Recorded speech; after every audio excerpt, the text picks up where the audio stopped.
Hello everyone and welcome to the current transformer masterclass. In this video, we are going to talk everything about the current transformer. But before that, if you are new here, my name is Gaurav J. On this channel, I simplify electrical engineering.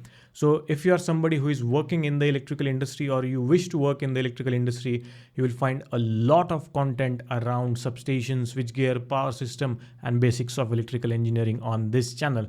And it is going to help you in a lot of other ways. So definitely, if you haven't subscribed, do subscribe because that really helps the channel to grow further, right? So this is the masterclass of current transformer, and in this video we are going to talk everything about it. We'll start right from what is the working principle of current transformer. We'll explore the different types of it. Then we'll talk about why you cannot keep the current transformer secondary open circuited. What is the burden of current transformer? What is the accuracy classes? What is 5P class? What is 0.2 class? Different technical parameters about current transformer and what is the difference between current and voltage transformer. So this master class is certainly going to serve you as your guide to crack your technical interview for the current transformers, right? So since we are covering a lot of topics into this video is going to be a little longer. So make sure you sit back, relax, get your pen and paper ready and start taking the notes, right? So let us first start with the working principle of current transformer. If you look at the transmission line, the current flowing through the transmission line is huge. Like it can vary from 1000 ampere to 4000 ampere or even more in some situations. And if you want to measure this current, of course, we need to measure it in order to check for metering purpose and also for protection purpose. And if you want to measure that huge current, you need to build a very big meters which can carry the 4000 ampere. But that will definitely take a lot of space, a lot of money as well. Well, we have a better solution than that. Since we have a transformer invention, we can use the principle of transformer to lower down the current and then measure that smaller amount of current, right? And that is where the current transformer or CT comes into picture. Current transformer can help lowering the huge current to a smaller value, which we can connect directly to our meter or relays, and that can be measured or used for protection purpose. But if you look at the general construction and the working principle of power transformer, the regular transformer and the current transformer, it varies somewhat. I'm not talking about the basic working principle, but if you go one step deeper into that, then you will notice there is a difference. And in this video, we are going to talk about what is that different along with what is the working principle of current transformer. So make sure you watch the video till the end. As I mentioned initially, the construction of current transformer is somewhat different than that of the regular power transformer. But for understanding purpose, we are going to take the example of regular transformer, which you can see on your screen. We'll understand the working principle first. The transformer operates on the Faraday's law of electromagnetic induction. So what you can see is the regular transformer that we have. Here is our primary side to which we have connected a primary winding, and one number of turns is N1. The supply is EG here, which is producing the EMF EP, and the current I1 is flowing. On the secondary side, what you can see, we have a secondary winding N2. We have connected load Z, that is impedance, because we do not know what type of load it is. So hence the term impedance is used. Now what happens is when you connect the supply to the primary side, a voltage, a EMF will be induced, and that will cause flux phi m to flow through this core, and by mutual inductance that flux will induce voltage E2 inside the secondary of the transformer, right? And since we have also connected a load here, current I2 will start flowing, and this I2 will be in line with the current I1. So that is the basic and very simple working principle of the transformer. The CT also operates in the similar fashion. But if we go one step deeper to understand what exactly is happening in this, then you will notice there is a difference. So let us understand that. So again, we will continue with our regular transformer example here. The load Z is connected. Now the moment you connect the load Z, two things happen. One, you will see the current I1 will start flowing and current I2 will start flowing. Now when we talk about the regular transformer, the I1 depends upon the I2. So when there is a load, the I2 will flow, and then only the current I1 will flow. In practical transformer, even if you do not connect the load, a small amount of current will flow, that is very negligible to serve the losses. That we have already talked in our one of the video wherein we did a circuit simulation. I'll provide link for that down in the description. You can go and check it out for more details. So when I2 starts flowing, of course the I1 will start flowing in the transformer. Now there are a lot of things happen when these two currents starts flowing. First, when the I1 starts flowing, it produces its own magnetomotive force, that is given by N1 times I1. N1 is what? N1 is the number of turns at the primary side, and I1 is the current that is flowing in the primary side. So they are producing their own magnetomotive force, right? And this magnetomotive force will generate its own flux, which is given by phi1. Now one portion of this phi1 will be linked with the secondary of the transformer, and that is given by phi m1. Now wherever you see M indicates the mutual inductance or the mutual linking. So phi m1, right? And some part of that will not link to the secondary of the transformer, and that is called as phi f1, which is the leakage flux, and this is the flux that will link with the surrounding air, let's say for example, because air is also having permeability, and that will link with the air. So that is leakage flux, right? Understood? I1 is flowing, I1 is creating MMF, that is causing the flux phi1. Some part of that is getting linked with the secondary and some part is not. Now the I2 is also flowing, right? So I2 will also produce its own magnetomotive force, which is given by N2 by I2. N2 is what? N2 is the number of turns of secondary winding, and I2 is the current that is flowing in the secondary winding. Clear? Now since there is a MMF, of course there will be flux, and that we are labeling that as phi2, right? Now some part of that phi2 is again getting linked with the primary of the coil, which we are giving by phi m2, right? And some part will not link, which is the leakage flux, and that we are labeling as phi f2. So if you look at the total flux phi2, it is divided into two portions, phi m2 and phi f2. Now if you notice, flux phi m1 is in opposite direction that of the flux phi m2. So the resultant flux in the transformer will be the subtraction of these two, and the net flux is given by phi m. Now phi m is what? Is the net flux that remains after you subtract the phi m1 and phi f2, right? And this flux is important because this is responsible for ES, the secondary voltage, this depend upon this. So this is the resultant flux in the transformer. So what you have to remember is that whenever we connect load to the transformer, the secondary current starts flowing, and that will produce its own flux, which will oppose the flux produced by the current I1, and the resultant flux is phi m, which is responsible for the secondary voltage ES. Now one thing that you have to remember here is that the power on the both the end must remain same. So let's say for example we are giving the 10 kVA is the power at the primary side, right?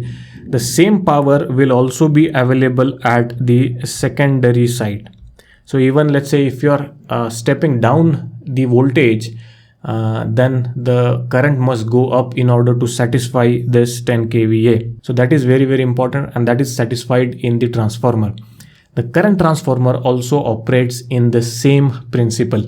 But as I mentioned, there is one major difference between these two. Now let us understand what is that. So let's say this is our current transformer. This is the primary side. This is, let's say, a primary transmission conductor that we are putting. This is P1 and this is P2, right? Now the major difference is that in the construction part of the current transformer will not have two windings. What I mean by that, let me explain. Let's say this is the primary, this is the conductor of which we need to measure the current. Now what CT will have only the secondary winding. The current, the conductor of which we need to measure the current will act as a primary, right? So this is the primary conductor. So, and this is the secondary, and here you can connect your meter or the relay. right? So you will generally see this is the conductor and this is the secondary of the current transformer. So it's a window type current transformer. So this primary conductor will act as the conductor of which we need to measure the current, will act as the primary winding, right? And the secondary will be a dedicated winding. But the biggest issue with this, that the current transformer we connected in series, and it is also called as the series transformer. The problem with this type of current transformer is that irrespective of the fact that whether there is a load connected on the secondary or not, the primary current keeps flowing, right? So for example, if you are connecting a current transformer in the transmission line, the current will be flowing continuously irrespective of the fact that whether there is a load connected on the secondary side or not. So basically in current transformer, there is no relationship between the secondary current and the primary current. Primary current will keep on flowing, doesn't matter if there is a load connected on the secondary side or not. But when we talk about the power transformer, in power transformer, the primary current depends upon the secondary current, right? But that is not the case in the current transformer, and that is the biggest problem. And that is also the reason why we cannot keep the secondary of the current transformer open circuited. We'll talk about that in the next video. So make sure you subscribe to the channel with bell notification icon turned on so that you will get notified when the video is published. Or if the video is already available, I'll provide link for that video down in the description. You can go and check it out and understand why we cannot keep the secondary of current transformer open circuited. So types of current transformer every electrical engineer must know. So for easy understanding, I have categorized the different types into different divisions. So here you can see, first we will understand the types of current transformer based on the construction. So in this category, we will talk about all these types, right? Then moving on, we will talk about the types based on the insulation medium used, which has oil and SF6 type. Then we'll talk about the based on the design. Now this is specific to high and extra high voltage current transformer, in which we'll talk about all these types. And then lastly, we'll talk about these special current transformers, right? So this is a really interesting video and I request you to watch it till the end.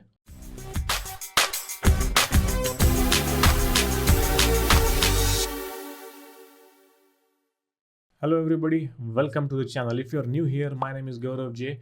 On this channel, I simplify electrical engineering. So if you're somebody who is interested in electrical engineering, then you must consider subscribing the channel because there is a lot of content which is going to be of a great value to you. So definitely do subscribe. Now let us start with the type of current transformer based on the construction.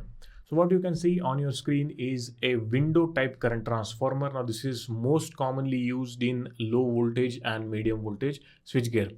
Now why it is called as window type current transformer here? Because you can see there is a window provided here, and from here you have to pass the conductor, right? And that is the reason why it is called as a window type current transformer. Now here you can see this type of current transformer do not have any dedicated primary winding. So the conductor that is going to pass through it will be acting as a primary conductor or the primary winding. It will only have the secondary winding here, right? This is the simplest type of construction of a current transformer which only has a window. Now this window can be a square, can be a oval, can be a circle, depends on the requirement here. So here you can see a core that we have. This is the core, the winding is getting installed. This is a window type core, basically a circle shape. And this is how it looks when it is installed. So we have CT for R phase, we have for Y phase and for B phase, window type current transformer. And this bus bar or the conductor will act as a primary winding for this type of current transformer. Clear? Understood? That is a window type current transformer that we have. Now moving on, the next category is split core type. Now this is similar to the window type current transformer that we just discussed. The only difference is that this current transformer can split. So you can see there are nut bolts provided here, Similarly, from the other side also there will be nut bolts. So you have to open this nut bolts, and this current transformer will be splitted into two, right?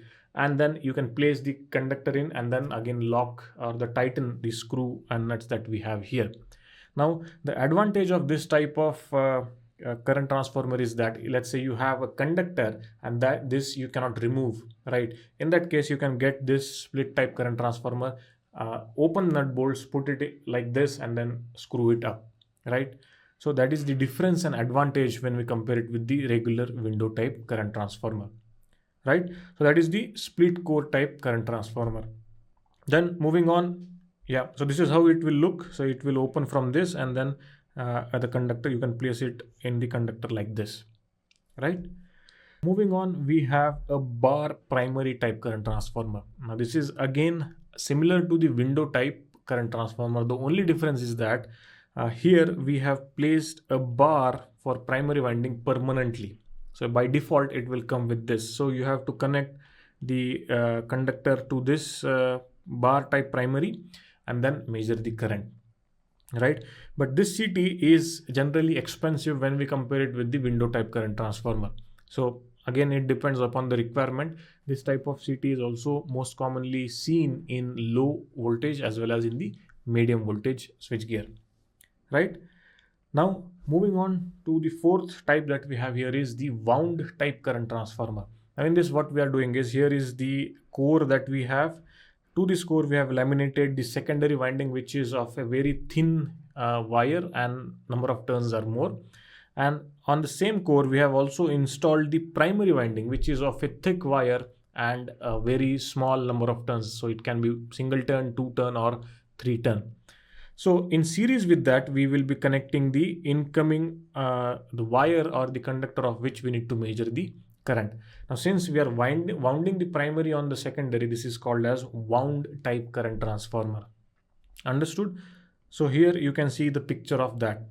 Now this particular CT can also act as a support for the conductor. So let's say if you don't want to use a dedicated bushing, you can use this current transformer and place the conductor through it. So it will also act as a support to the conductor, and the current measurement or the protection will also taken place, right? So that is the wound type current transformer. Now very simple method to remember all these current transformer is to understand why the names are given. So window CT, why the name is window CT? Because there is a window inside.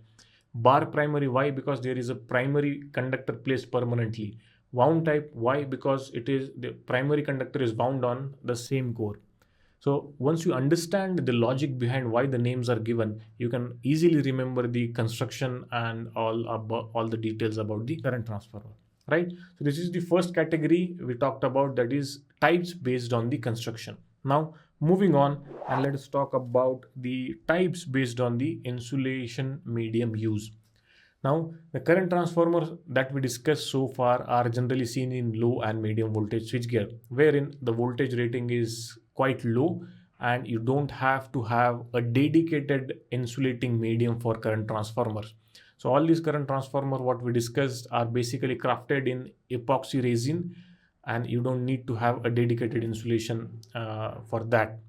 But as we move towards the high and extra high voltage current transformers, there the voltage rating is of course very high, and we need dedicated insulating medium inside the current transformer. And then this category comes into picture. The first that we have, and which is most commonly used, is oil type current transformer. So you can see example here. This is the example of high voltage current transformer. This is the top tank wherein the secondary cores are placed, and the conductor will pass like this. So basically you can relate the construction similar to the bar primary. So there will be a bar placed permanently inside the top tank, and you just have to connect the conductor to the terminal pads that are provided there, right? But in this tank there will be oil filled for insulating purpose.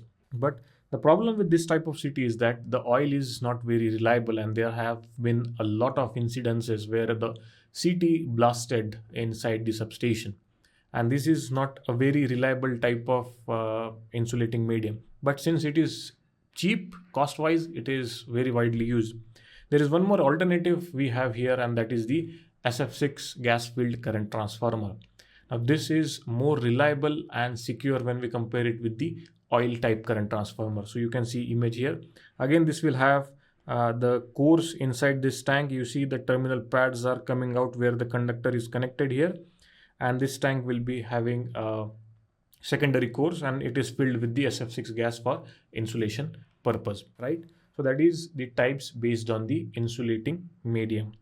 Now moving on to the third category that we have, which is specific to high and extra high voltage current transformer, that is based on the design. So what you can see is the hairpin type current transformer. So you see we have a primary conductor passing like this, it is going down and through the cores, again coming up and then getting out. So what you see right here in bottom tank are the secondary cores placed, right? And when the primary conductor flows through it, it looks like a hairpin, and that is the reason why it is called as hairpin type current transformer. The advantage of this type of current transformer is that there is no additional load on the porcelain. So all the load or the weight of the core are at the bottom tank, right? So that is the advantage that we have here. But the problem with this type of current transformer is that since the primary conductor is very long, there are thermal issues with that. So this type of CT, again, you will not find very frequently used. So there is one more alternative to this that we have, and that is called as the top core type current transformer. This is what you will see most commonly used in high and extra high voltage substations. So what is the difference? The difference is that here is the top tank we have, and inside this top tank, the cores, secondary cores are placed. So you can see these are all the cores that we have. And this is the primary bar, which is placed permanently inside that core. And here you have to connect the incoming cable, right? That is the difference. But the topic here is that when you use a top core design, you need to have a very strong porcelain insulator or silicon insulator, because there is a huge weight that this insulator has to carry, because the secondary cores are heavy, lot heavy. So definitely this porcelain insulator must be strong, very strong. But the topic of thermal issues, what we discussed in the previous type, is addressed here because the primary conductor is very short, right? So that is this design that we have. We have one more design, that is the cascade design or the eye bolt design. Now this is a design which in between the hairpin type and the top core type. So this is in between. So you can see the cores are placed at the center, and this is how the primary conductor is going. Now when we compare the thermal issues with the hairpin type design, this is having less thermal issues. But when we compare it with the top core type, these are having bigger or more thermal issues. Again, this type of current transformer you won't find very frequently. Majorly you will find the top core type design, right? Understood? So these are the three types which is specific for high and extra high voltage current transformer. And also for this type of cascade design, you need to have a bigger insulators, because the cores are placed in between the insulator. Clear? Now moving on to our final category, that is the special current transformer. So what you can see on your screen is a handheld clamp type. Now you would have seen this current transformer very frequently used. So what you have to do is, this is construction wise, you can say this is somewhat similar to the split core, because when you press this lever here, these cores are getting splitted, and then you can put it inside a conductor and then measure the current, right? Mostly this is used as a portable current transformer, and this is not fixed permanently. If you have to go and carry out portably something, you can use this type. But of course the current that you can measure must be limited here because of the portability, right? That is the handheld clamp type current transformer. The next type that we have is a bushing current transformer. So if you don't know what is bushing, let's say you have a transformer, a regular power transformer which is filled with oil, and you have to now have an incoming cable inside that transformer.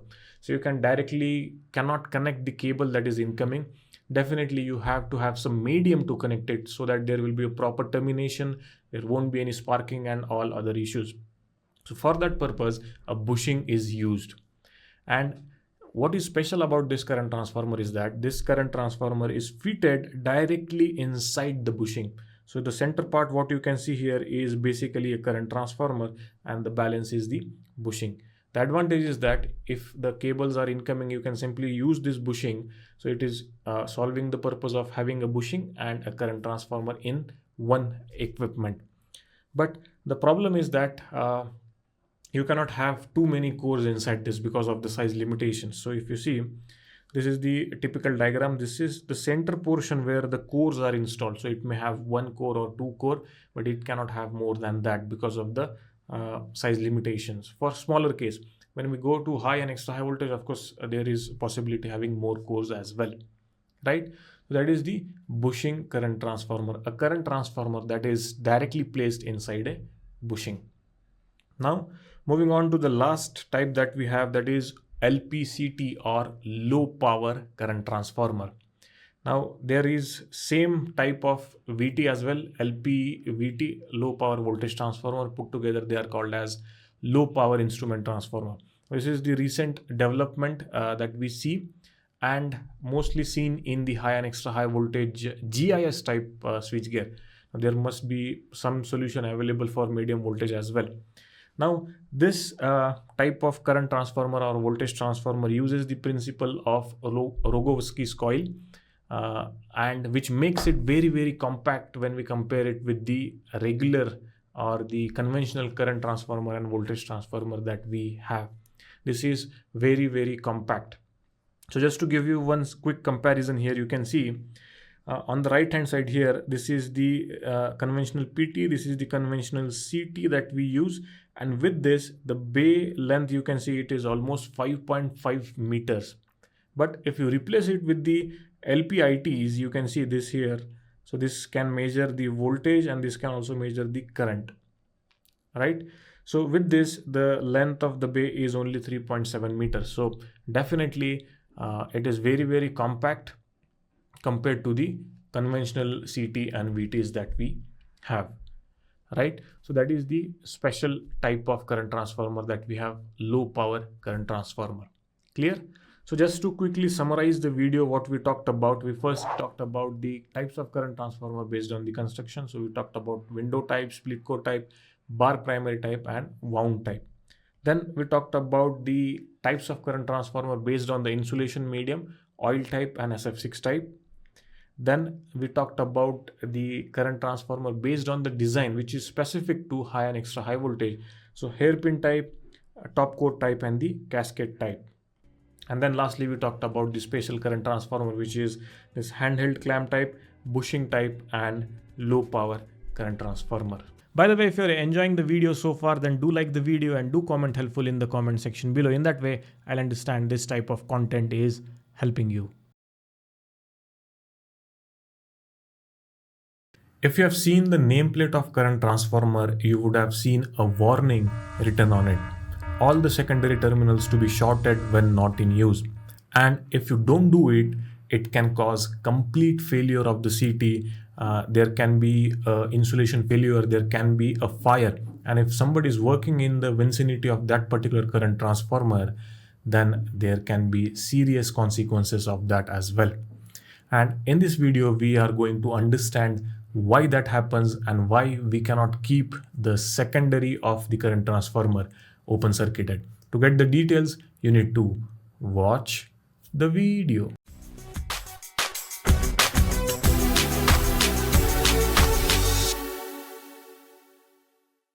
Hello there, welcome to the channel. If you're new here, my name is Gaurav J. On this channel, I simplify electrical engineering so that you can understand the different complicated terms in a very easy way. If you are interested, then definitely you should consider subscribing, because there is a lot of content on this channel that is going to be of really help to you, right? So now let us talk about why we cannot keep the secondary of current transformer open circuited. But before that, you must have a clear understanding about the working principle of current transformer. Now, we have already talked about that in our previous video. If you haven't seen that, I'll provide link for it down in the description. You can go and check it out. But here, one more time, I'll brief you about that. Now, the construction of current transformer and the regular power transformer is a bit different, but for understanding we'll just proceed with the regular transformer, what you can see on your screen. So we have supply EG here, there is a primary winding, there is a secondary winding, we have connected load Z to our secondary winding, right?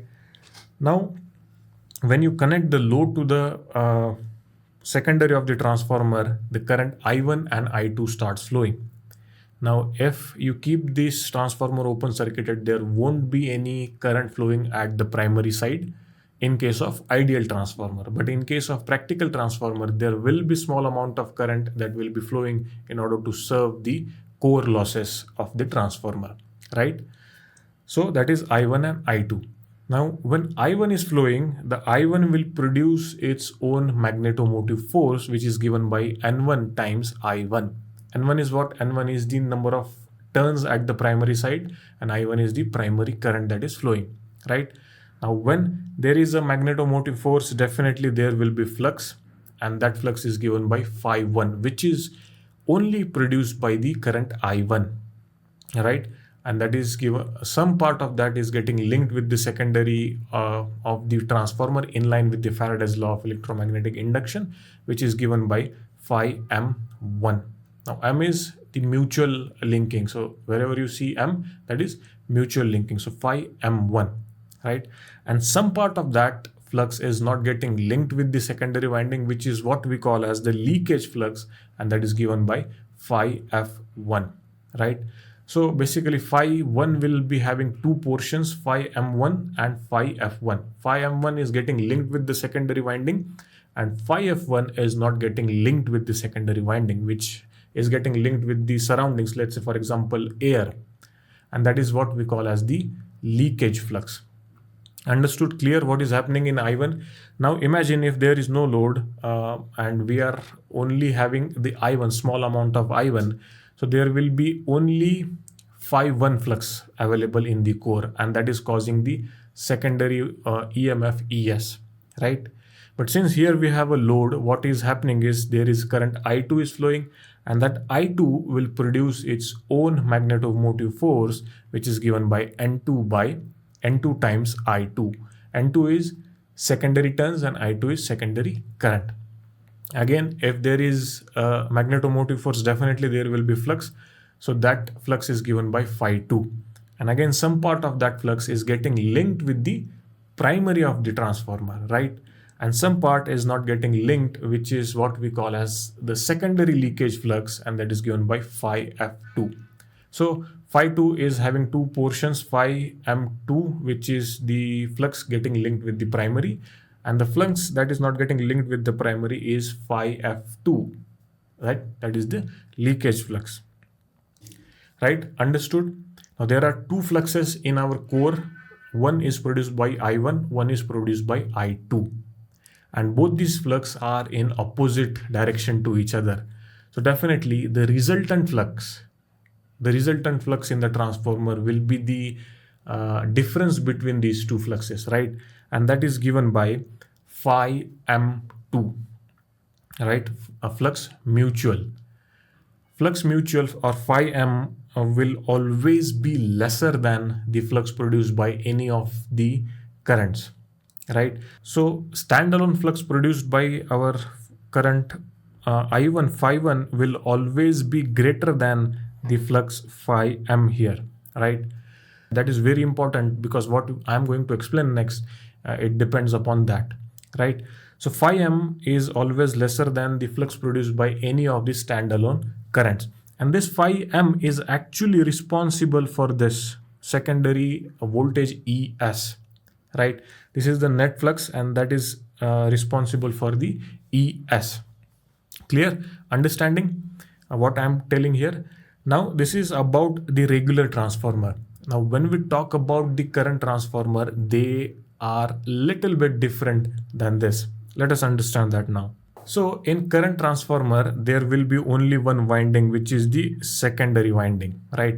The primary winding is basically nothing but the conductor of which we need to measure the current. So you can consider the example of transmission line. The transmission line will act as a primary conductor for current transformer or primary winding for current transformer, right? Clear? And this current transformer are connected in series, and hence it is also known as the series transformer. And the biggest difference in the regular transformer and the current transformer is that now, irrespective of the fact that whether there is some load connected on the secondary or not, there will be always current flowing in the primary. Always. It doesn't matter if there is a load connected on the secondary or not, there will always be current flowing in the primary of the current transformer. Why is that? Because we have connected it in series. For example, again, I'm taking the example of transmission line, and transmission line will always be carrying current, right? So in primary of the current transformer, there will be always current available. Doesn't matter if there is the secondary current is there or not. In the regular transformer, we saw that the primary current is also dependent upon the secondary current. Now I have created a dedicated video, a circuit simulation, where I have explained what is the impact of secondary current on the primary side of the transformer. You can watch that. I'll provide link for it down in the description. In that simulation, it is very much clear that when you change the load, that means when you change the current on the secondary side, it is directly affecting the current on the primary side, right? That is in case of regular transformer. But in case of current transformer, there is no dependency of the primary current on the secondary current.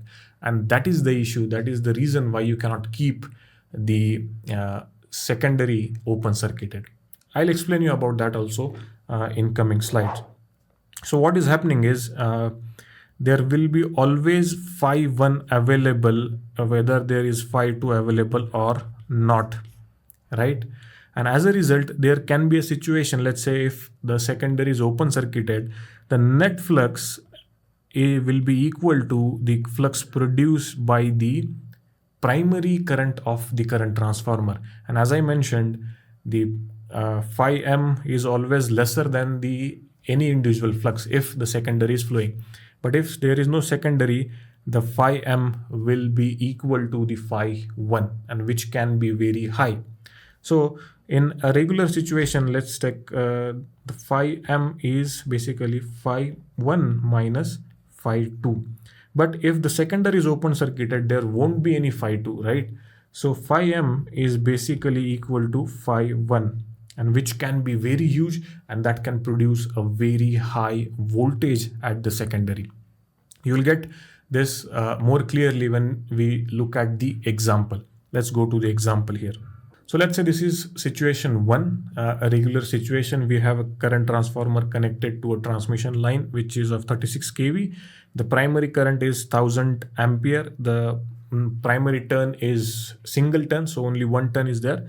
The number of secondary turn is 1000. The secondary current is 1 ampere, and the meter that we have connected to the secondary of the transformer, the resistance of that is 2 ohms, right? This is the primary of our current transformer, and this is the secondary which we have connected to a meter. This is situation 1. Now in this situation, let's say if you have to calculate the voltage drop across the meter, we can do that using a very simple formula, which is secondary current times the resistance of the meter. And if you put the values into it, the result that you will get is only 2 volts, right? So in a regular situation, you can see the voltage drop across the meter is only 2 volts, right? This is fine, no issues with that. Now, what we will do in situation 2, we will remove the ammeter or the meter, and then we'll see what happens, right? So we have removed the ammeter here. The secondary of the current transformer is completely open circuited. Now what is happening with the flux? Again, you have to take note of that. Now in the transformer, the phi m is basically phi 1, right? There is no phi 2 to opposite, so it is only phi 1. So definitely this flux will be very, very high. This will cause the core to saturate, and the secondary voltage across it is going to be very, very high. Let me show that to you. So here we will calculate what is the voltage now at the secondary using the transformation ratio, which is voltage primary divided by voltage at secondary is equals to number of primary turns divided by number of secondary turn. We'll rearrange this formula to get the voltage across secondary. So this is how it will be. Now let us put the values in this formula. So 36 kV is the line voltage. So 36 into 1000 to convert it into volts into the number of secondary terms, which is 1000 divided by primary terms, which is 1. And if you calculate it further, the result is voltage across secondary is 36,000 kilovolts. That is huge voltage, right? So if you compare it with the primary side, it is almost 1000 times of the primary voltage. And the question is whether your secondary or the current transformer is capable, is designed to carry this huge voltage. Of course, the answer is no.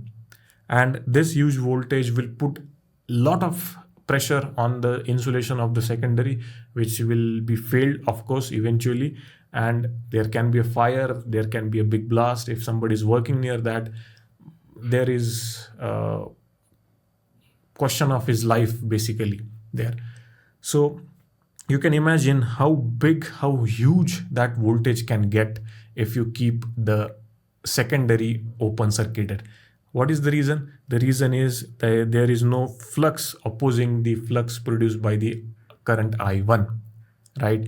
And hence the phi m is very huge, because of which the core is getting saturated and this much voltage is getting produced at the secondary side of the current transformer, right?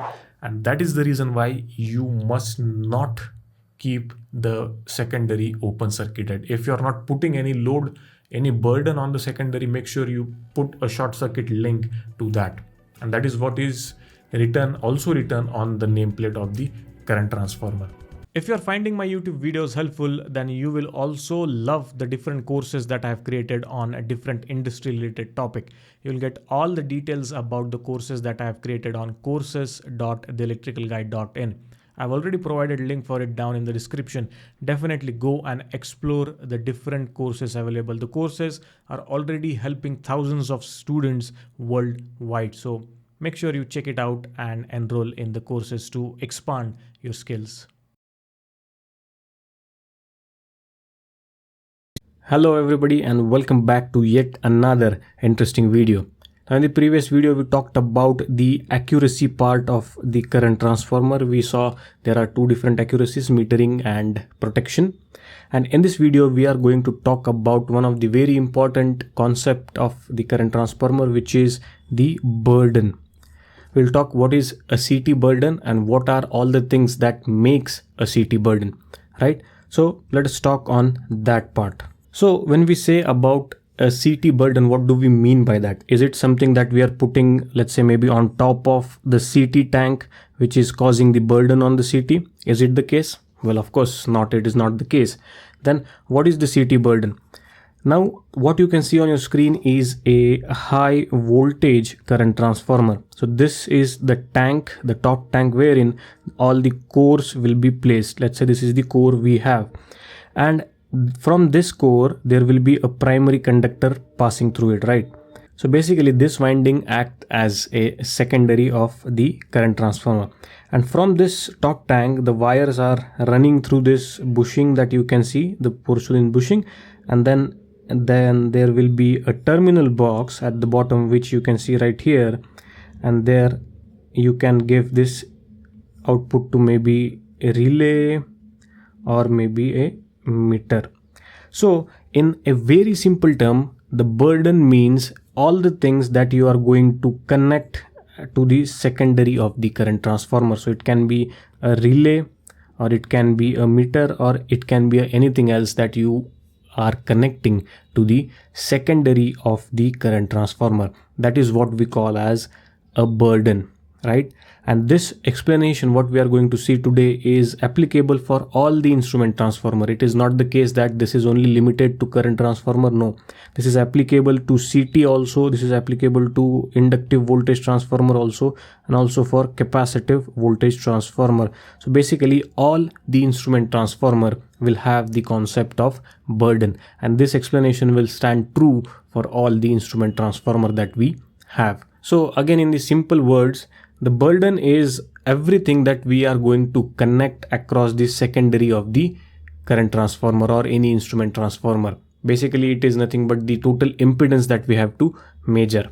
Now let us look at what IEC has to say about the burden. Now what is IEC?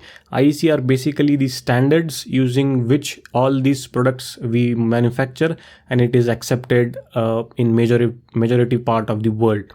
So basically IEC acts as a bible for all these products, right? And for instrument transformer, the IEC that we have is IEC 61869-1. Now 1 is a general requirement. The standard 1 specifies the general requirement for instrument transformer. Now as per that standard, the definition of burden given is admittance or impedance of the secondary circuit expressed in Siemens or ohms and power factor. Now if you are using the term admittance, then definitely you use the unit Siemens. If you are using the term impedance, then you have to use the term ohms, right? But there is, at the bottom you will see one important note is given that the burden is usually expressed as the apparent power. This is very important. Apparent power in volt ampere absorbed at a specified power factor and at the rated secondary voltage or current, right? Again, this definition is common for all the instrument transformer. So basically what the definition says that we have to calculate the impedance of the secondary, and that is nothing but we call it as burden. Now if you see the load that we are connecting to the CT is generally, there will be relays, meter, and those are resistive load majorly. But when we talk about AC circuits, we do not use term resistive, right? Why? Because in AC circuit we have a more comprehensive term which is called as impedance, right? We have already talked about impedance in detail in the AC circuits playlist. If you are interested, you can go and check that out. That is very, very helpful if you are a beginner. So that is why we have to refer it as impedance, and we cannot refer it as resistance in AC circuits. For DC circuits, yes, that is acceptable, for not in AC circuits. So these burdens are generally expressed as a apparent power and in volt ampere. Now for apparent power, the unit we have is volt ampere or VA, and that is the reason why if you see the nameplate of current transformer, you will find something written as 10 VA. So that indicates that this particular current transformer is capable of delivering 10 VA, right? So always remember that the burden in case of instrument transformer is referred by the apparent power and the unit is volt ampere. Now if we have to say that what makes a burden on CT, the majority of the people will say it will be the relay that we are connecting to the CT, or it will be the meter that we are connecting to the CT. This consists of the burden of the CT. Well, you are partially correct, but not 100% correct. These are the contributing factor to the burden of the CT, but not the only factors. We'll talk about what are the other factors in coming slides. But before that, definitely go and check out courses.theelectricalguy.in. Therein you will find the easiest courses on electrical engineering. We have courses on electrical machines, power system, basic course on substation, and then there is also a advanced course on the circuit breaker control schematics. We are also adding many courses there. Definitely go and check it out. Now, what are the things that makes the burden on the CT? Let us talk about that. So the first thing is the sum of all the resistance present in the CT's secondary winding. Now we saw that this tank consists of the windings of the secondary side. So these windings are made up of, again, conductive material. So definitely they are going to have some resistance. Plus, to have the connection at the bottom, we have to run some cables through the bushings, right? And that cables are coming to this terminal box, and from where you're taking the output to your relay or meter, right? So this wire will also have some resistance, right? And that will be acting again as a burden on the CT. So when you're doing the calculation, you have to also make sure that you are counting this secondary resistance of the winding. Now this resistance is generally specified by the manufacturer of the current transformer, but very important to keep in mind while calculating the burden on the CT. So that is the sum of all the resistances present in the CT's secondary winding. This is one. The second important parameter that adds the burden is the resistance of CT's lead wire. Now you are taking the output from this terminal box right here and you are giving it to, let's say, a meter. Now meter will not be placed immediately after the CT, right? There will be control room, and in that control room there will be a meter. So from this terminal box you have to run some cables and then give it to the meters that is placed in the control room. Now this again will place a burden on the current transformer, because the distance for, let's say, it is 10 kilometers long from the CT, just hypothetically I'm saying. So you have to also run a 10 kilometer long cable, and that cable will have some resistance, and that resistance again will act as a burden on the current transformer, right? Understood? And that is the reason why while choosing the secondary current makes very big impact on the burden on the CT. So we have two choices mainly used, 1 ampere or 5 ampere. Now let me know in the comment section below which current rating will give us a less burden, whether it's 1 ampere or 5 ampere.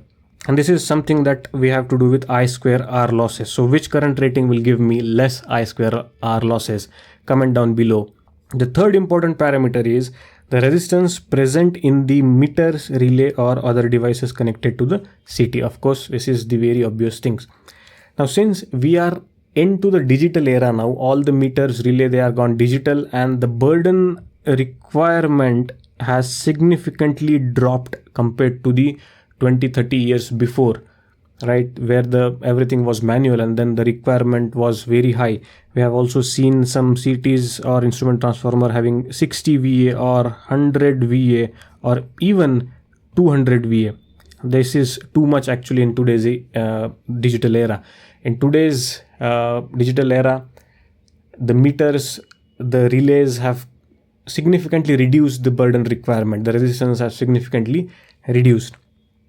And if you see the standard values nowadays, that starts from 5 VA, 10, 15, 20, 25, 30, 35. These are some of the standards value that you will generally see on the nameplate of any of the instrument transformer. So these are the three main things that consist of the burden: the sum of all the resistance present in the CT's secondary, the resistance of CT's lead wire, and the resistance of the meter, relay and other equipment.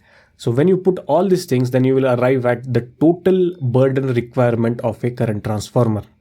Now you have to keep in mind that you are defining the burden very accurately, because let's say if you define burden as 100 VA and the manufacturer also produced the CT considering 100 VA, but actually the power taken by the from the CT is only 10 VA. Now this is very less compared to the rated burden, and this is going to affect the performance of the CT, because the accuracy of the CT also depends upon the burden of the CT. The accuracy is only guaranteed. Now this is the statement made by the IEC, right? The accuracy is only guaranteed either at 100% rated current or 25% rated burden, sorry, not current. So between this range only the accuracy is guaranteed. So if it goes above 100% or below 25%, then the accuracy is not guaranteed. Definitely you may not get the accuracy that you want at 10 VA. So that is the reason why defining the burden, a specific burden for any instrument transformer, is of a key importance, right? So that is all about the CT burden. I hope you found it useful.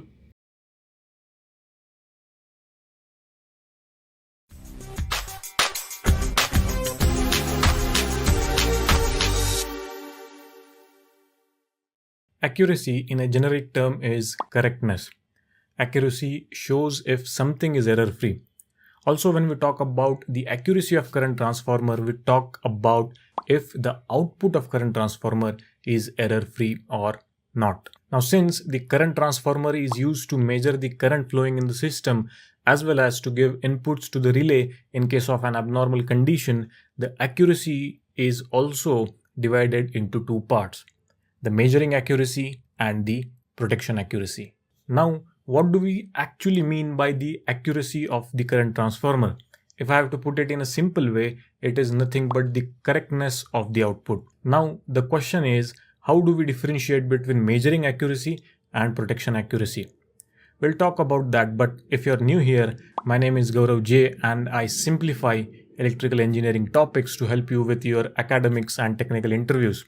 Don't forget to subscribe for more informative content. So coming back to the accuracy, first thing you have to keep in mind is that we use different cores for measuring and protection purpose. For example, let's say we have a current transformer, output of which we want to give to a meter to measure the current, and one output we also want to give to a relay for distance protection, and one we want to give to a differential protection. So this CT will have three different cores. One core will be dedicated for measurement purpose and balance two will be for protection purpose. And what creates a difference between these cores is nothing but their accuracy. You have to also keep in mind that the characteristics of these cores must also be different from each other. For example, the protection core should also be able to generate the output in an abnormal condition when the primary current goes to a very high value in case of a fault. In such situation also, the protection core should be able to generate an output. And only if this core generates an output, then the respective relay will come to know about the fault, otherwise it will not. So no doubt this core should not be saturated during the fault condition. Exactly opposite to this is the behavior of the measuring core.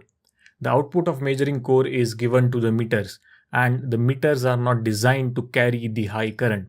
So this measuring core should not generate an output when the current goes to a very high value.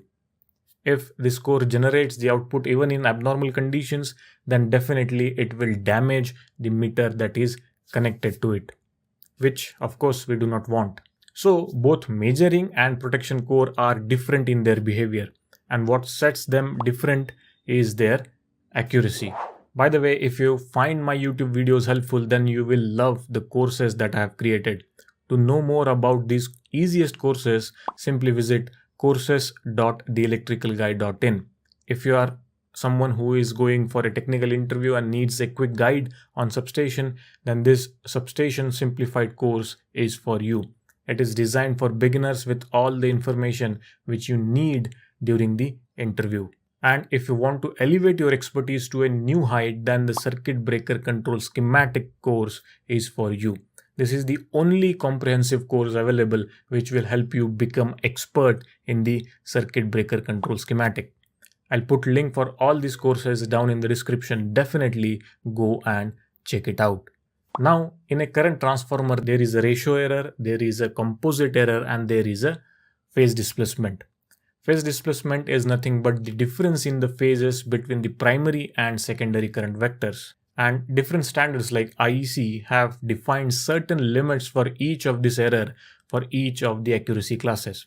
So first, let's look at the different classes defined by IEC for metering accuracy. There is 0.1, 0.2, 0.2s, 0.5, 0.5s, 1, 3, and 5. For all these classes, IEC has defined the limits of ratio error and phase angle displacement. So let's see the example of 0.2 class.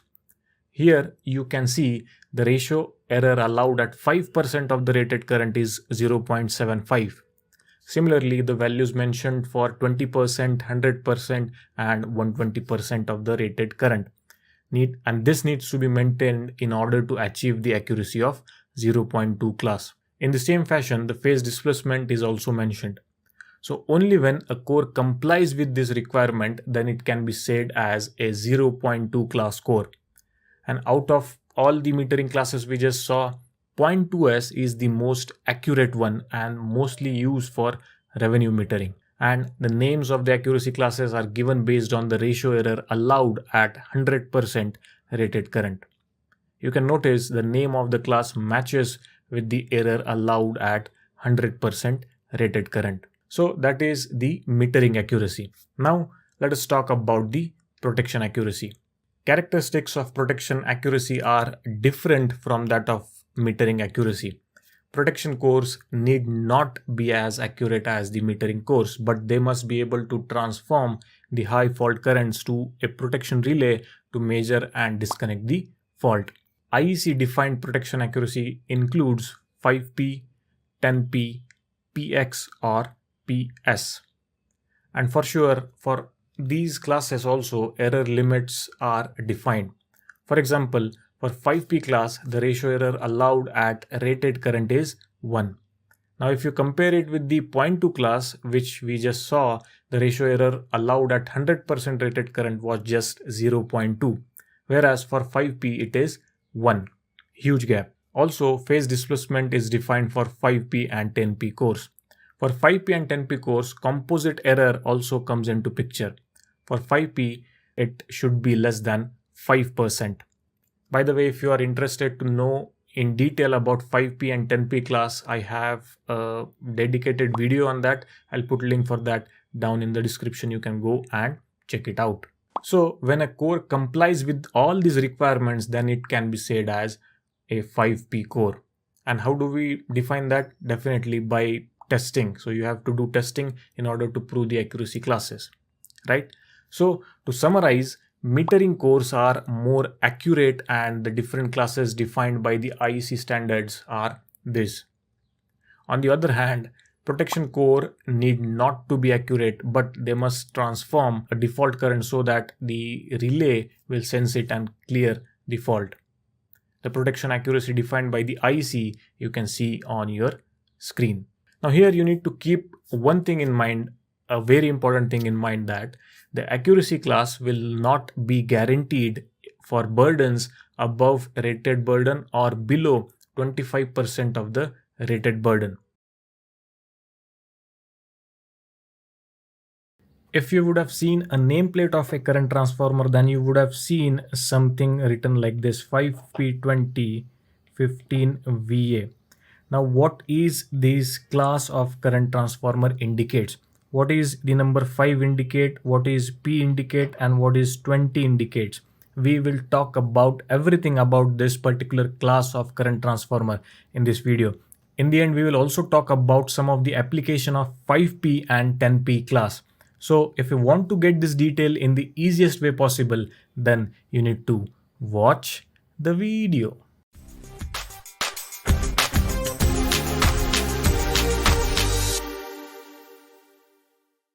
Hello everyone, welcome back to the channel. If you are new here, my name is Gaurav J. I post videos related to electrical engineering on this channel in the easiest way possible. So if you are somebody new and an electrical engineer, you must subscribe to the channel to get the different explanation in very easy language, right? As of now, let us talk about the 5P20 class.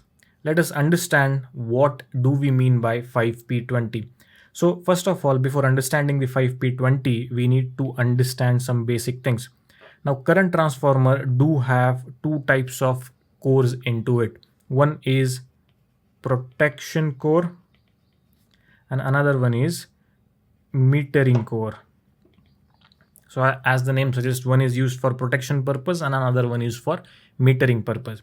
So when we talk about 5P20 class, it is related to the protection core of the current transformer. This is the basic thing that you need to remember, right? Now let us understand one by one what do we mean by each letter.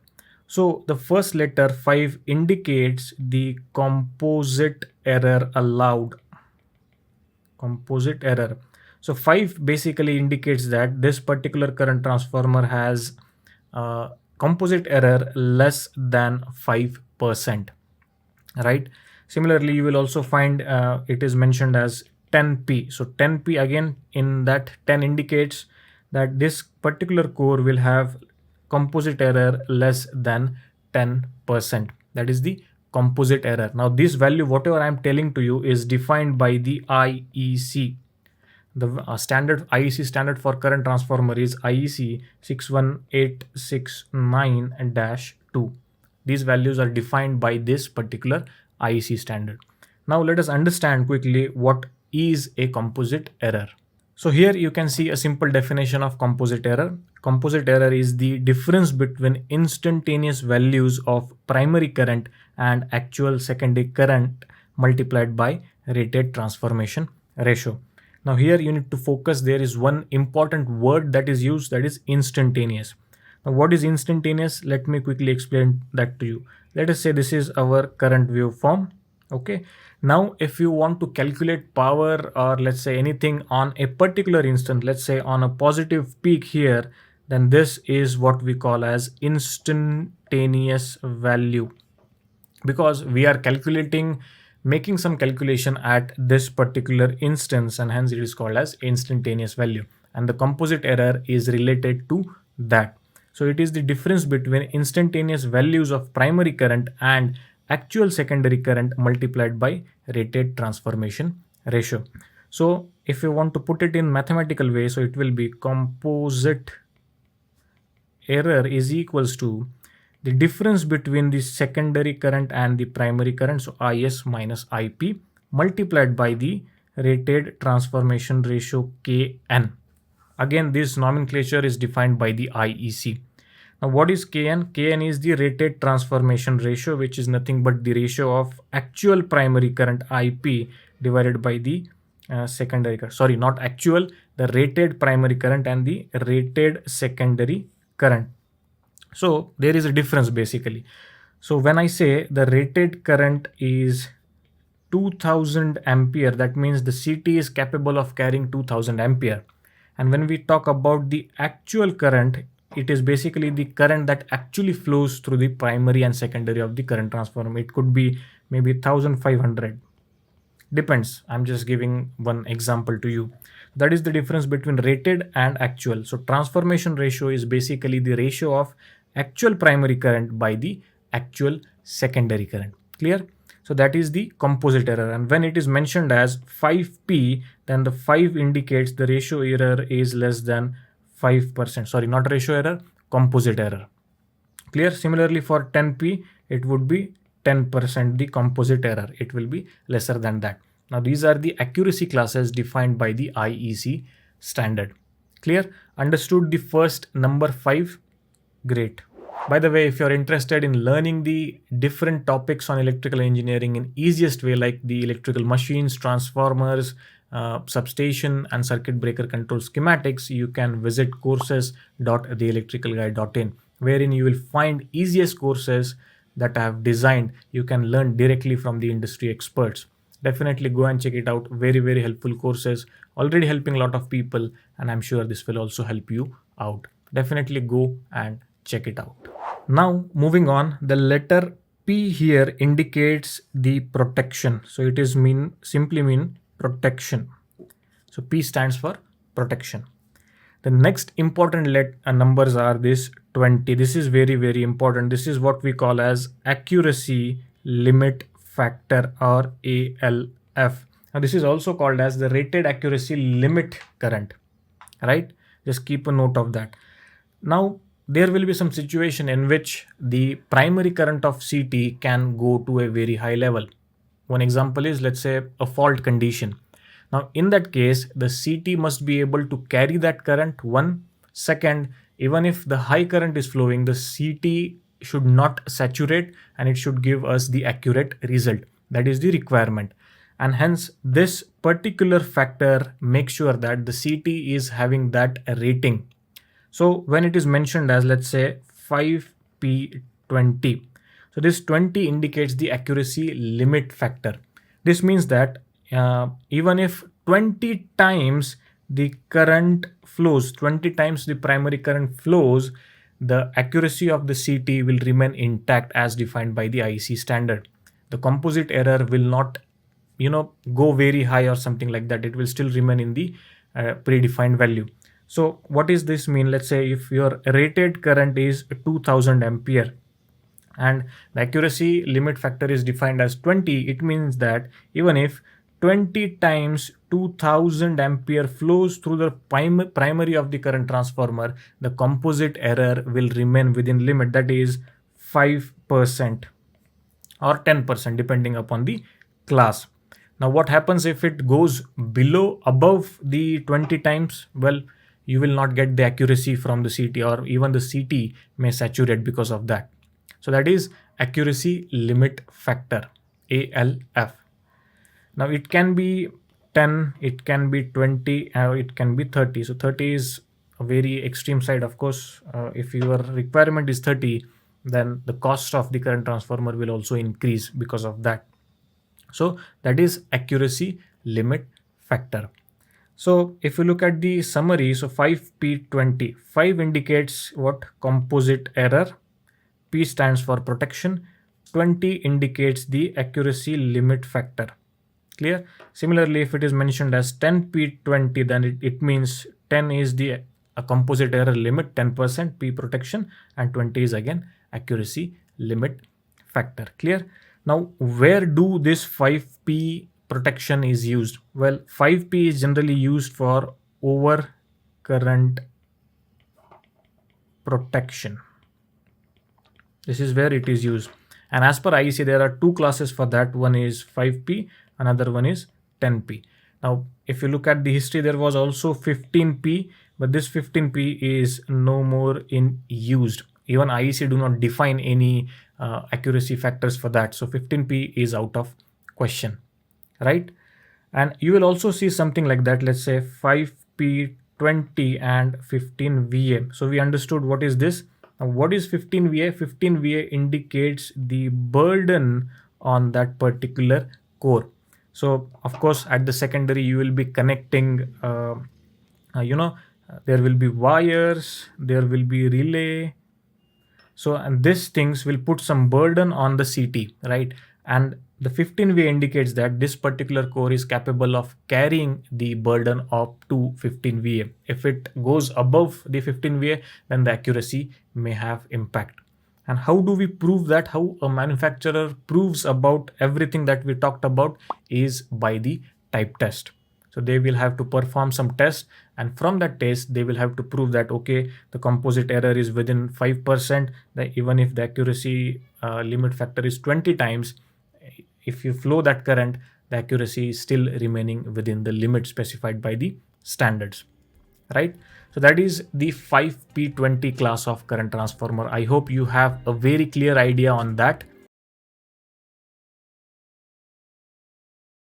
What is the difference between 0.2 class and 0.2S class? This is the most confusing concepts when we talk about the accuracy of the current transformer, and this is also the topic where most of the people gets misguided. But no more misconception. In this video, we will clarify the difference between 0.2 and 0.2S class of current transformer, which is in line with the IEC standard. So explanation is based on the differences given by the IEC standard.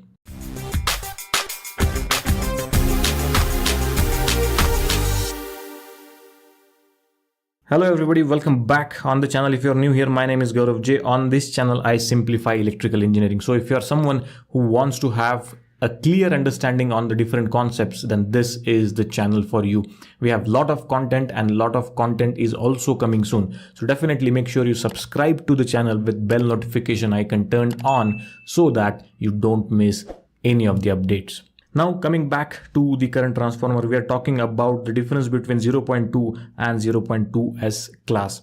So the first things first, current transformer, the purpose of current transformer is it will accept a high current in the primary side, and at the secondary side it will give a current that can be easily measured for different purposes, and that will be at a lower values that can be 1 ampere and 5 ampere. Now this major current can be used for two different purposes. Number one, it can be used for metering or measuring purpose, and number two, it will be used for protection purpose. So when we are using it for metering purpose, the output of the current transformer will be given to, let's say, a meter. And if we are using it for protection, then the output will be given to a relay. So definitely these are the two different purposes, and for that there will be two different cores, dedicated cores will be used in the current transformer. So this core will be used for metering dedicatedly, and this one will be used for protection purpose dedicatedly. Now I have talked in detail about the accuracy part of the current transformer, and I also have a dedicated playlist which talks everything about the current transformers. If you are interested in learning more, I'll provide a link for that down in the description. You can go and check it out after this video. So we are clear with the two purpose, protection and metering. So when we talk about the metering or the measuring part, as per IEC, now the IEC, the reference we are taking here is IEC 61869-2. This is the IEC reference that we are taking. Now as per this IEC, the metering classes are divided as 0.1, 0.2, 0.2s, 0.5, 0.5s and 1. So all these classes are the metering classes. So whenever somebody says 0.2 or 0.2s, the first thing that should be clarified in your mind is that all of these classes are linked with the metering core or the measuring core of current transformer and not the protection core. Clear?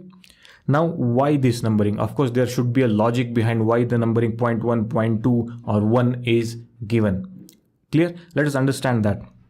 So if I say my current transformer core is having class of 0.1, it means that 1% ratio error is allowed, and this could be positive or negative, is allowed at the 100% rated primary current.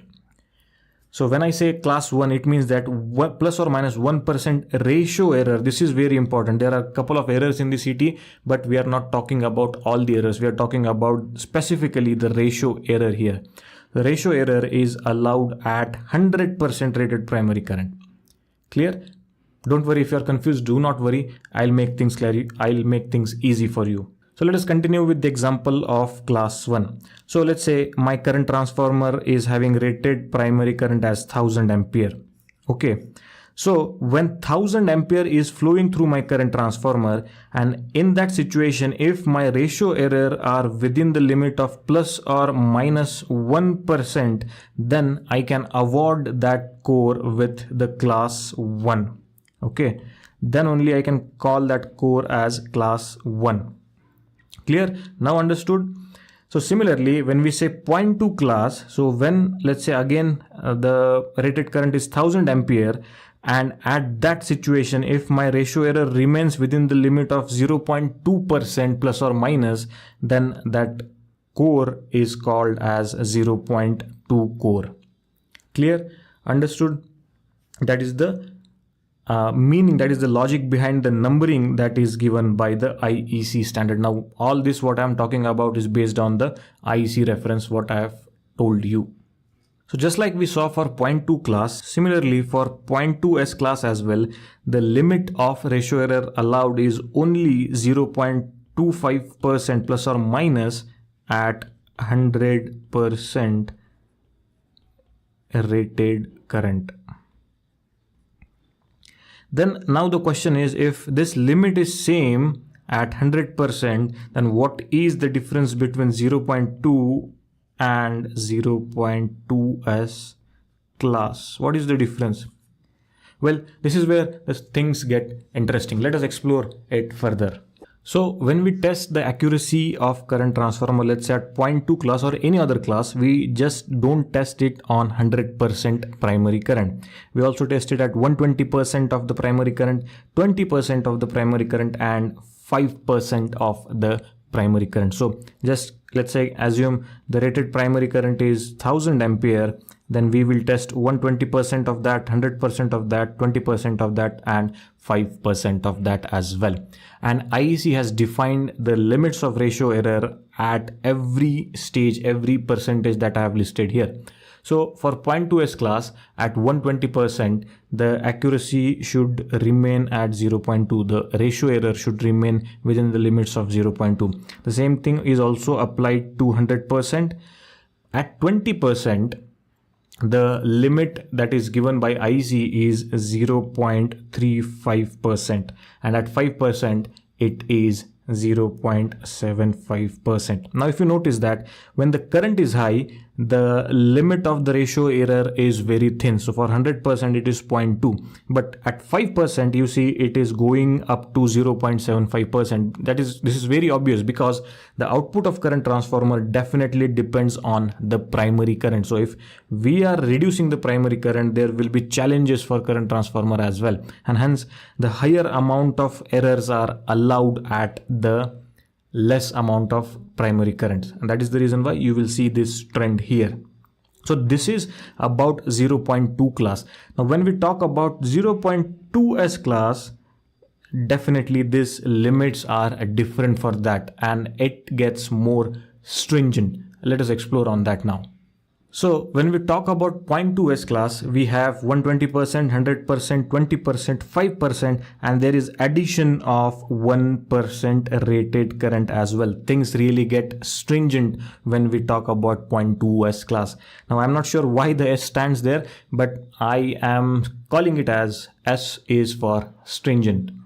So for 120%, the limit that is defined by IC still remains 0.2. At 100%, it also still remains 0.2. So you see there is no difference between 0.2 and 0.2s class at 100%. But things starts getting different when we reduce the current further. So for 20%, the limit allowed is still 0.2%. So you see for 0.2s class, it was 0.35%, but it is now reduced to 0.2% for 0.2s class. This is where the things get very, very stringent. And 5%, it is only allowed 0.35%. Again, very stringent. And again, we have to do a test on 1% rated primary current, and for that the limit is only 0.75%. Clear? And that is the difference between 0.2 and 0.2s class. A lot of people will say at 100% the accuracy is different, but that is not the case. 100% the accuracy remains the same for both the class. The difference starts at the limits given for 20%, 5%. And additionally, a 1% mark is also added in 0.2s class, which is not there for any other class. So with whatever class, so 0.2s or 0.5s class, they will have to go through this 1% mark as well. So if you see 1% of 1000 is how much?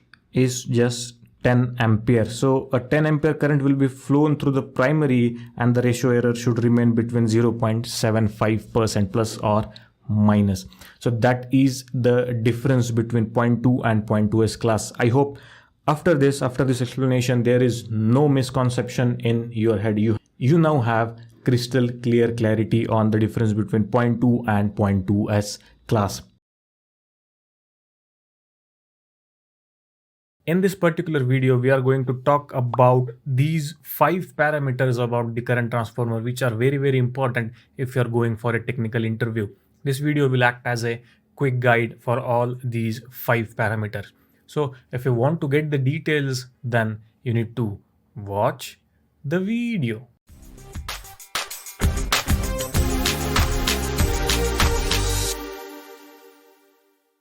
So let us first start with the rated secondary current. Now, if you see the current transformer, you will find 2 types of current mentioned on the nameplate. One is the rated primary current, which is, let's say, mentioned as 1000 ampere. And also there will be a secondary current, which is, let's say, mentioned at 1 ampere or 5 ampere. Now, the primary current is the current which flows through the primary of the current transformer.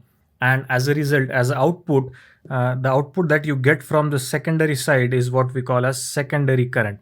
Now, the secondary current is generally, there are 2 varieties in that. One is 1 ampere and another one is 5 ampere. Some countries still also use 2 ampere as the secondary output. But if you look at the secondary currents, clearly there is a trend towards the 1 ampere current, because there is a reason behind that. When you use 1 ampere as a secondary output, the I2R losses are very, very minimal compared to the 5 ampere current. Because when you use 5 ampere, definitely this I2R losses are gonna go up it's about 25% higher than the 1 ampere current. And I square R loss is nothing but the additional burden on the CT, which will make the CT score heavy and also costly. So definitely there is a clear trend towards the 1 ampere secondary current. Right now, if you look at the representation of this, you will find generally mentioned as 1000 by 1 ampere. Now this is the representation that you will see on the nameplate. So the 1000 indicates it is the primary current and 1 ampere indicate it is the secondary current, right? So that is about the rated secondary current. Very, very important to remember if you're going for a technical interview. This is really necessary. If the interviewer asks which one is better, 1 ampere or 5 ampere, then you have your answer now, right? By the way, if you're going for the interview and you need a quick guide on substation, then you need to check out the Substation Simplified course. It is designed for beginners and will be very, very useful if you're going for a technical interview. Just go and check it out. I'll provide link for it down in the description. Now, moving on, let us talk about the rated extended current rating of the current transformer. We talked about the rated current of the current transformer. Let's say it is 1000 ampere. Now this is the rated current which will flow normally in the system, which will flow normally in the primary of the current transformer. And even if it flows continuously, there won't be any thermal issue in the current transformer. The temperature of the current transformer will remain within the limits specified by the different standards, right? But there can be a situation wherein this primary current may go up in some abnormal conditions, right? And in that case, the current transformer should be able to sustain that current, and the temperature of the current transformer should remain within the specified limits by the different standards. And that is the reason why the rated extended current rating is specified. Now you will see generally it is mentioned as 120% or 150% or 200%. Now these are the value which is defined by the IEC standards.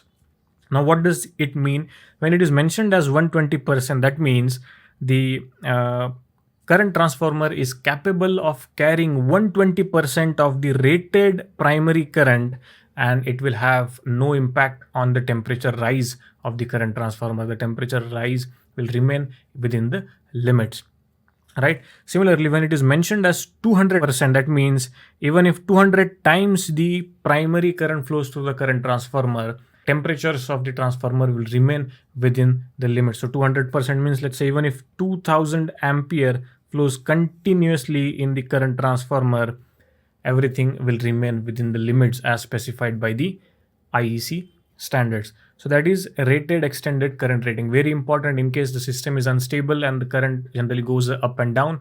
This is really, really necessary and useful. Clear? Now moving on, let us talk about the accuracy classes. Now just like the CVT we talked about in the previous video, the current transformer also serves two purposes. One, it is all used for the metering purpose, measurement of the current, and also the protection purpose. So the output of current transformer will be given to different relays for protection purpose.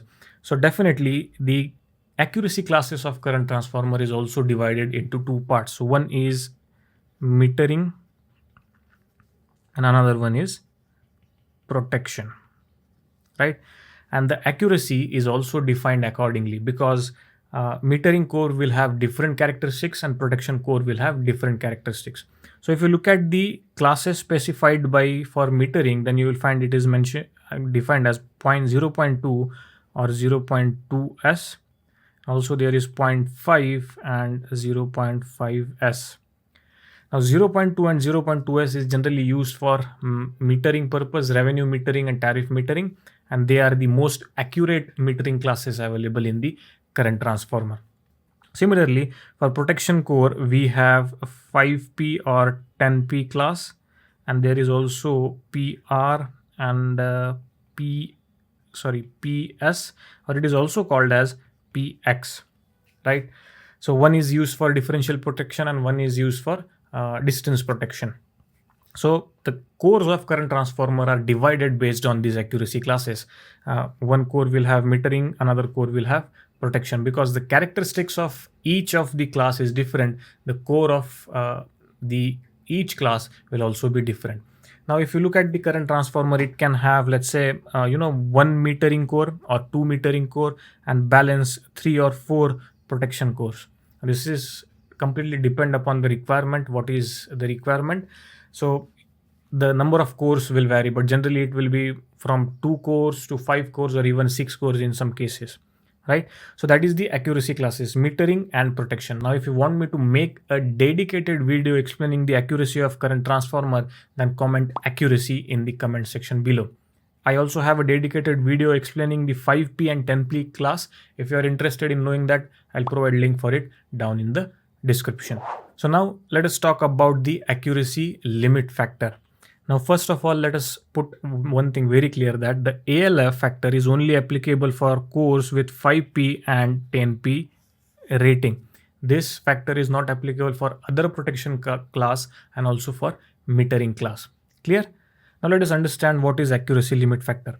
Now we talked about the rated current of CT. Let's say it is 1000 ampere. Now this is the rated current, but there can be a situation wherein the primary current can go to a very high level, example a fault, and in that situation the CT must not be saturated. Or let me put it in this way, this particular core 5P, 10 or 10P must not be saturated, because this is the output that you want to give to your relay so that it will sense.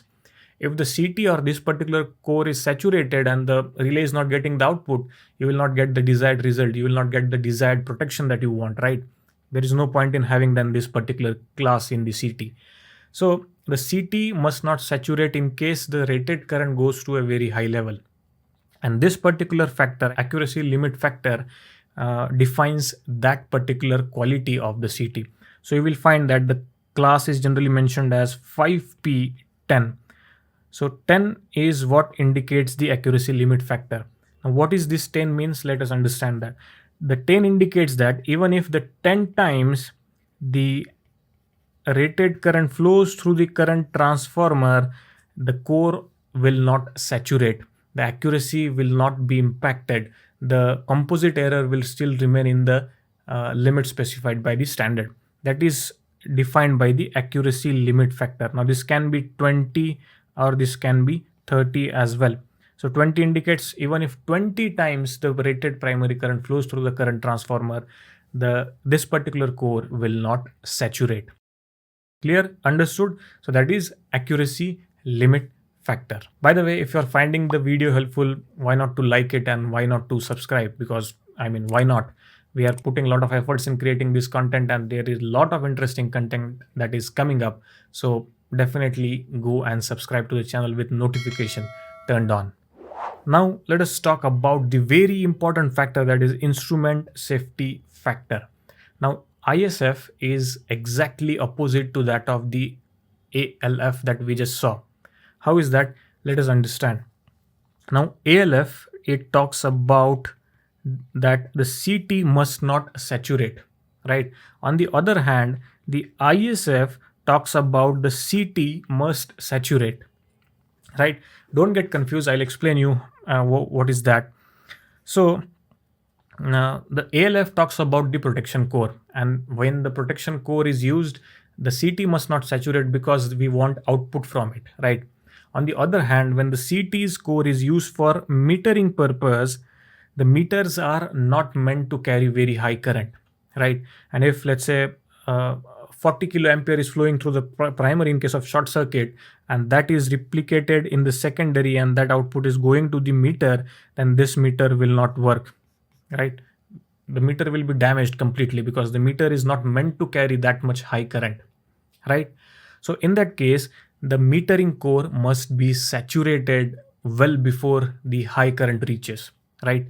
And that is what is defined by the instrument safety factor, or ISF. Clear? That is the difference between ALF and ISF. ALF is indicating that the CT must not saturate, whereas ISF is indicating that the CT must saturate after a certain point. So if you see the nameplate, you will find that it is generally mentioned as ISF is, let's say, less than 5. Now what does that indicate? Less than 5 means that the CT will saturate when 5 times the rated primary current flows through it. So if let's say 1000 ampere is the primary current, and 5 times of that, so 5000 ampere is flowing through the CT, the output of the CT will be saturated, and hence even if the current goes high in that situation, it will not have any impact on the meter because the CT is already saturated, right? And thereby your meter is protected even in case of a very high current. And hence this instrument safety factor is very, very important in case of metering cores. Again, this is only applicable when metering core is into the picture, not applicable for any protection core. That is not required, right? So only applicable for metering core. Now the values can vary. It can be less than 5 or it can be less than 10. So smaller the class, the better is the safety provided for the meter. So 5 times means 5000 ampere and 10 means 10,000 ampere. So when 10,000 ampere current will flow, the CT, the core of that CT will be saturated, right? Very, very important in case of metering core, the instrument safety factor. So I hope you have understood those 5 important parameters of the CT. Really important in case if you are going for the technical interview. If you found the video helpful, do like the video and do share it with the people who might be interested in knowing about this factor. Thank you so much, guys. I'll see you in my next one. But till then, keep watching, keep learning. Current and voltage transformer are the two types of instrument transformer which plays a very important role in power system. And in today's video, we are going to have a comparison between voltage and current transformer with the help of these 6 important parameters. The video is really going to be an interesting one, so make sure you watch it till the end.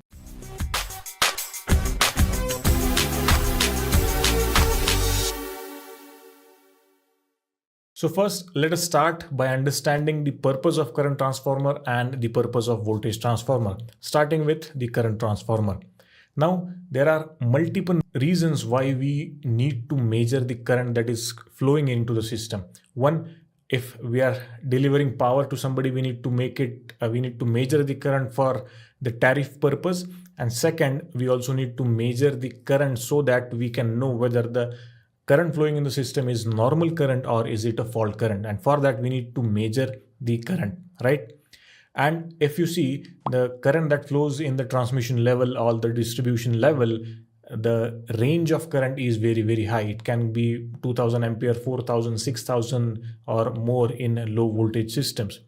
So if we want to measure that high current, either we need to build a very big meters, which I don't think is the right move, right? Because we have an invention called transformer, which has transformed the electrical industry forever.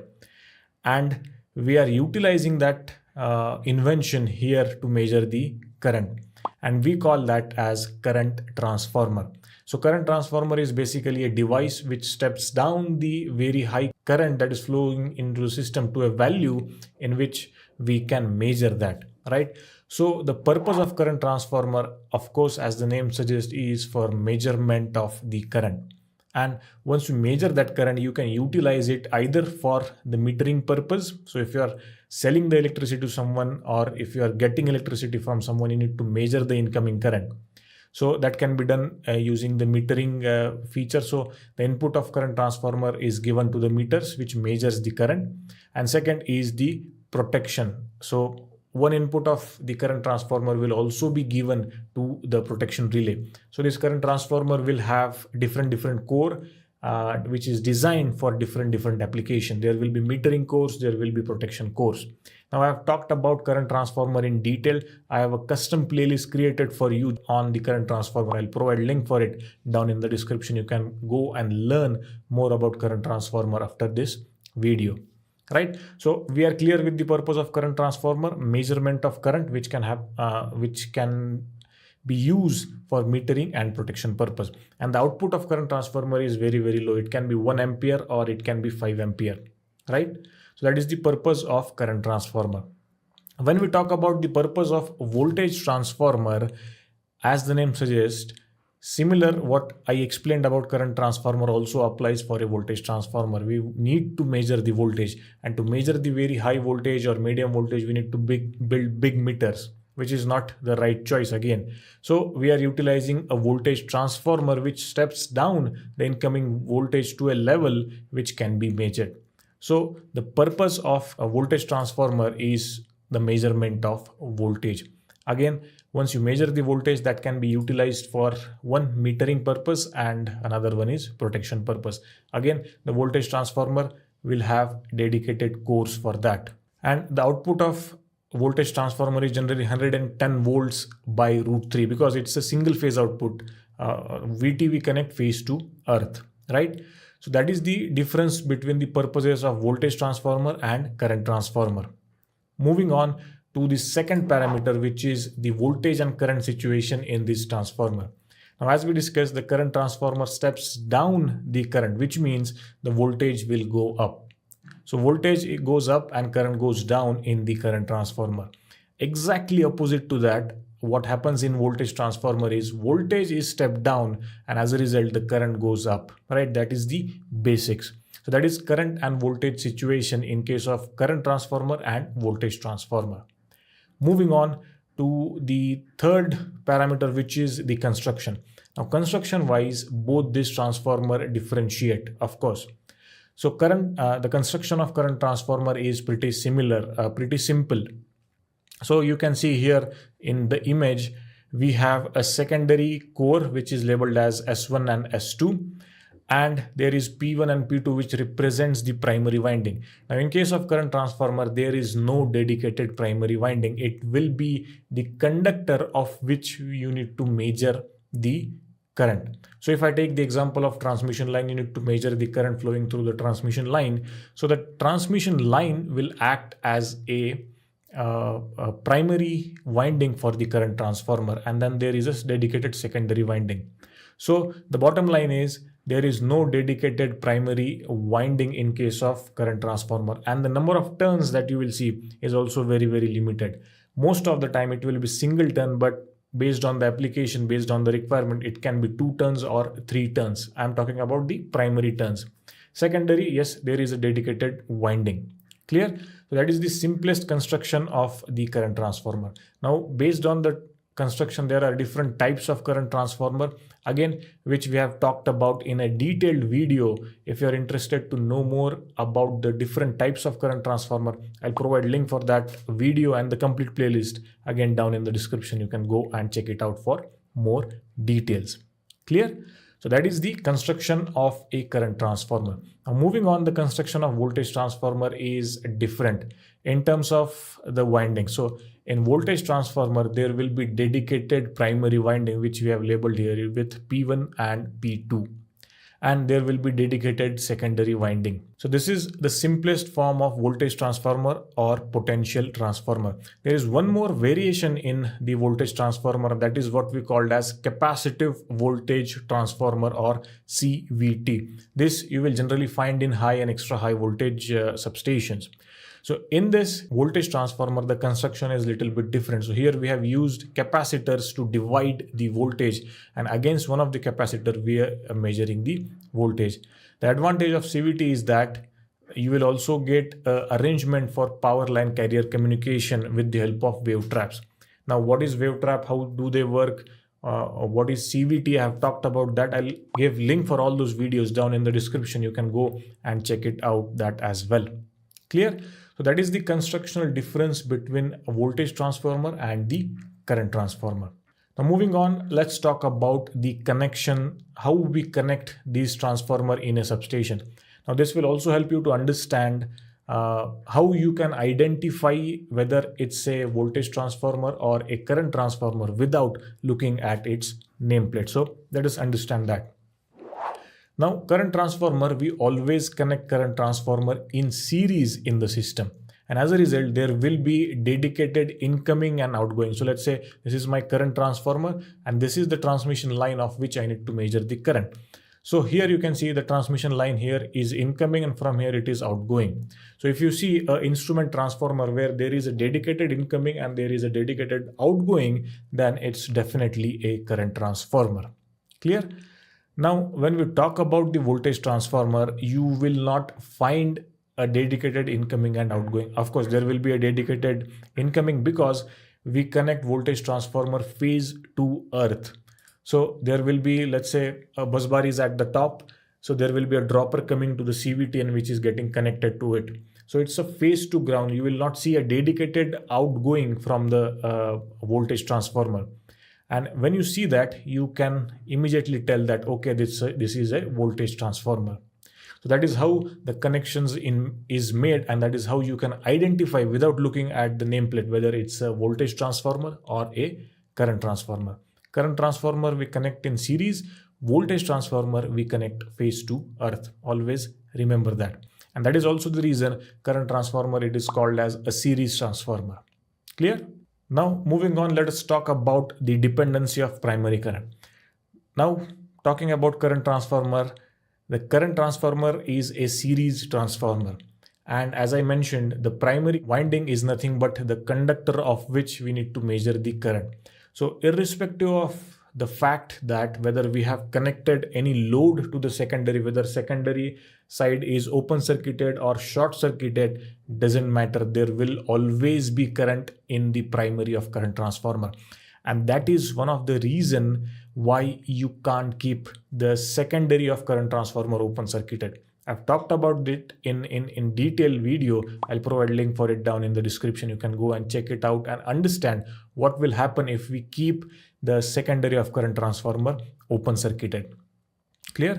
So the primary current does not depend upon the secondary. Doesn't matter if secondary is open circuited or short circuited, there will always be current in the primary because we have connected it in series, and the transmission line or the distribution line will always carry current, right? But when we talk about voltage transformer, that is not the case with voltage transformer. In voltage transformer, the primary current depends upon the secondary current. So any impact on the secondary will also have an impact on the primary side, right? So that is the difference between the primary currents of the current transformer and voltage transformer. Moving on, let's talk about the accuracy classes, and these classes are as per the IEC standard. Now, as I mentioned initially, that each of the transformer will have dedicated cores used for protection purpose and used for metering purpose. Now, IEC has given different classes for that. So for protection, in case of current transformer, PS, 5P and 10P are the protection classes. For metering, we have 0.2S, 0.2, 0.5 and 1. These are the metering classes. Of course, 0.2S is the most accurate classes, all of these classes.